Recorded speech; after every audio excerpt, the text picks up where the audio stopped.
ارتفاع ستون قرمز چقدره؟ این سوال رو یکی از فالوورهای چیست ارسال کرده و به نظرم سوال جالبی اومد. با توجه به اندازه هایی که روی تصویر میبینید، شما باید بتونید ارتفاع ستون قرمز رو محاسبه کنید. اگر قصد حل این مسئله رو دارید، ادامه ویدیو رو بعداً تماشا کنید. ابتدا ستون قرمز و سبز و سایه های اونها رو به این صورت ترسیم میکنیم. ارتفاع ستون قرمز مجهوله و میشه x.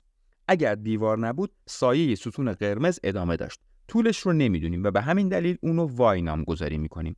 حالا بر اساس قضیه تالس روی شکل دوم و قسمت دوم شکل اول تمرکز میکنیم. 2 تقسیم بر 3 برابر میشه با 4 تقسیم بر y. 2y میشه 12 و y میشه 6. حالا که y رو محاسبه کردیم، به سایه روی دیوار نیازی نداریم. دوباره نسبت ها رو می‌نویسیم. 2 تقسیم بر 3 برابر میشه با x تقسیم بر 12. به این ترتیب 3x میشه 24 و x میشه 8. حالا اونهایی که x رو 8 محاسبه کردن اعلام کنن.